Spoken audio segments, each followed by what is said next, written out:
దయచేసి నేను ఒక వీడియో చూపిస్తా, చూడండి. చూసి మీరు కూడా ఏం మాట్లాడతారో మాట్లాడండి.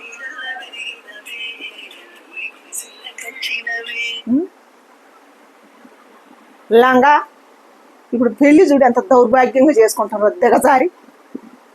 ఓ లంగా అది, ఒక లంగా వాడు. వీళ్ళకి ఇంతకాడికి గొప్ప పేర్లు వద్దు, మనం పెట్టొద్దు.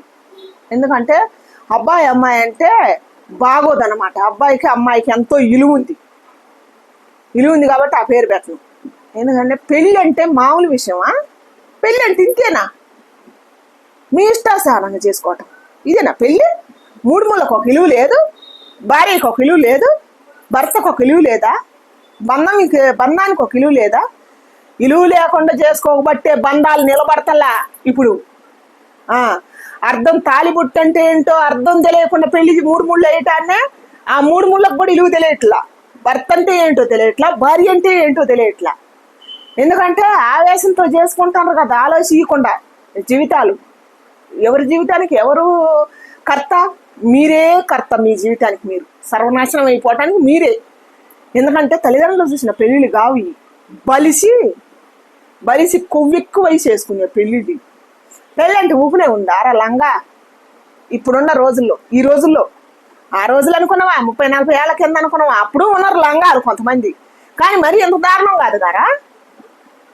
పెళ్లి చేసుకుంటున్నావు, బాగానే మూడు ముళ్ళు పడుతున్నాయి అని నువ్వు సంకల కొడతాను, బాగానే నాకు మొగుడు వస్తుందని చెప్పి అది సంకల కొడుతుంది. పెళ్ళి అయిపోయినాక ఒక నెల పోయినాక చెప్పండి రా మీరు. ఒక అమ్మాయిని పెళ్లి తీసుకొని పోయిన తర్వాత ఒక నెల ఉంటుంది ఎంజాయ్మెంట్ మీకు. ఇంకంతకాడికి ఎక్కువ ఉండదు మీకు. ఎందుకంటే ఓపికలు తక్కువ కదా ఇప్పుడు. సంవత్సరాలు చూసే ఓపికలు మీకాడి ఇప్పుడు. మళ్ళీ ఇప్పుడు ప్రేమ, లవ్, త్యాగాలు ఈ లేవు ఇప్పుడు. ఎంతసేపు ఉన్నా ప్రేమించుకోవటం, లవ్ చేసుకోవటం, పెళ్లి చేసుకున్నాక కొవ్వు పట్టిన పనులు చేయటం, ఒకరినొకరు చంపుకోవటం. ఇదే ఇప్పుడు నడిచేది. ఇప్పుడున్న బంధానికి కూడా ఇదే.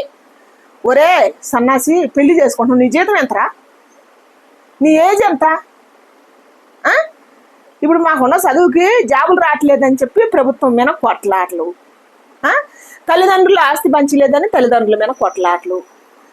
ఒరే చెడిపాకినోడా, నేను లచ్చలు పెట్టి చదివించింది ఇందుకేనారా? ఆ సిగ్గుమాలిందాన్ని నువ్వు అట్లా చేసుకోవటానికేనా? వచ్చే సిగ్గుమాలిందానా? వచ్చి బైరేగిదానా? తగిడిసిందానా? నీ తల్లిదండ్రుల గురించి ఆలోచివానే? నీ తోడబుట్టిన గురించి కూడా ఆలోచివా? తల్లి నిన్ను నెప్పులు పడి కని పెంచి ఒక ఆడపిల్లకి ఎంత ఇలువ ఉంటుందో తెలుసానే గాడిది? ఆడపిల్ల పుట్టిందంటే ఎంత అందం ఆ ఇంటికి. గజ్జల పట్టీలు వేసి, గజ్జల మడతాళ్ళు కట్టి, చేతికి గాజులు వేసి, పట్టు లంగా పట్టు పరికిన దొడికి ఒక ఆడపిల్ల తిరుగుతుంటే ఇంట్లో మహాలక్ష్మి తిరుగుతున్నంత ఆనందంగా ఫీల్ అవుతారే. మీరేం చేస్తారు ఇప్పుడు? గాడిదాట్లారా? గాడిదానే నయ్యం మీకన్నా. గంత కడితే కాదు దూరం మోతది. మీరు అందుకు కూడా అర్హులు కాదు. కానీ చెడుబాకిన అట్లారా, ఎవరు పరువు ఎటన్నా పోని, మాకు నచ్చినోడిని మేము పెళ్లి చేసుకోవాలా, మేము ఆ 4 రోజులు ఎంజాయ్ చేయాలా, నచ్చకపోతే మేము ఒకరినొకరు చంపుకోవాలా, లేకపోతే కేసులు పెట్టుకొని ఇడిపించుకోవాలా. ఇదే పని అయిపోతుంది కదా మీకు ఇప్పుడు. ఈ శనకావేశంలో పెళ్లి చేసుకున్న వాళ్ళకి మీ కేసులే ఎక్కువ అయిపోతున్నాయి మరి ప్రపంచం మీద. అసలు మంచి చెప్పరు కూడా లేదు, ఆలోచించుకునే టైం కూడా ఇట్లా ప్రభుత్వానికి, మీరు పోలీసు వారికి కూడా. ఎందుకంటే మీ కేసులే స్టేషన్లలో నిండిపోతున్నాయి బుక్కులు. మీ పంచాయతీల దగ్గరనే సరిపోతుంది. ఎందుకంటే మీకు అంత బలుపు ఎక్కువ అవుతుంది, అంత కొవ్వు ఎక్కువ అవుతుంది. ఒరే సెడిబాకినోడా, నీ గురించి రా ఇప్పుడు చెప్పేది. లంగా పెళ్లి చేసుకుంటున్నావు, పెళ్లి చేసుకొని నీ అమ్మడి దేశపోవాలి కదా నీ లంగా దాన్ని దేశపోయి రూమ్ తీయాలిగా. రూమ్ ఇవ్వాలి, రెంట్ ఎంతరా? కనీసం 7,000-8,000 లేని రూమ్ రాట్లా హైదరాబాద్. నీ జీతం ఎంతరా? లంగా రూమ్ తీస్తావు, మరి సామాన్ కావాలిగా, సామాన్ తీయాలా. మళ్ళీ తర్వాత దాంట్లో సరుకులు, బియ్యానికి ఎంత రేటు, కూరగాయలకి ఎంత రేటు, ఉప్పుకి ఎంత రేటు, నూనెకి ఎంత రేటు, పాల ప్యాకెట్లు, ఈ ఖర్చు అంతా నువ్వు ఎలా తెస్తావురా బాడుకావు? మీరు 15,000 జీతం, మళ్ళీ దాన్ని వారానికి 2 సార్లు బయటికి తీసుకోవాలి. ఇప్పుడున్న ఆడాటిని అంతే, బయటికి తీసుకోకపోతే లేదు మీకు చరిత్ర. బయటికి తీసుకోపోవాలా, సినిమాలు చూపియాలా, షికారులు చేపియాలా, పార్కుల చుట్టూ తిరగాల, కబ్బుల చుట్టూ తిరగాల. వీటన్నిటికీ ఏం తెచ్చి పెడతావు? లంగా ఆలోచించుకోవా నీ జీవితం గురించి? అంటే ఇవన్నీ తెచ్చి పెడితేగా నువ్వు మగోడా? నువ్వు 4 రోజులు సుఖానికి కోసం చేసుకుంటావు పెళ్ళి అని ఒక పేరు పెట్టి. ఆ పవిత్రమైన పెళ్లిని ఎందుకు దీంట్లో తీసుకురావటం? మీరు 4 రోజులు ఎంజాయ్మెంట్ కోసం చేసుకుంటారు అంతే. ఎంజాయ్మెంట్ అయిపోతే కథం, వాడిని ఇదన్న చంపుద్ది, దీన్ని వాడన్న చంపుతాడు.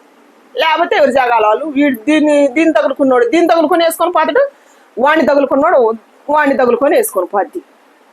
అదేగా నడిచేది ఇప్పుడు సమాజమేనా.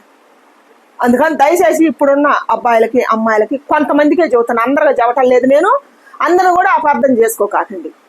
మంచి పిల్లలు ఉన్నారు, ఎట్టాటి బైరేగి లతుకోరు నా కొడుకులు ఉన్నప్పుడే చెప్పేది. అందుకని దయచేసి నేను కోరుకుంటున్న అబ్బాయిలను కానీ అమ్మాయిలని, పెళ్ళి అనే మాట పవిత్రమైన మాట, పెళ్ళి అనే బంధం పవిత్రమైన బంధం. మూడు ముళ్ళు అంటే మామూలు మాట కాదు. కిందేళ్ళు లోకాలు పైఏళ్ళు లోకాలు దేవతలు వచ్చి ఆశీర్వదిస్తారు మనల్ని. అంత పవిత్రమైన బంధాన్ని మీ క్షణక ఆవేశాల కోసం, మీ 4 రోజుల సుఖాల కోసం ఆ బంధాన్ని అపవిత్రం చేయొద్దని కోరుకుంటున్నా.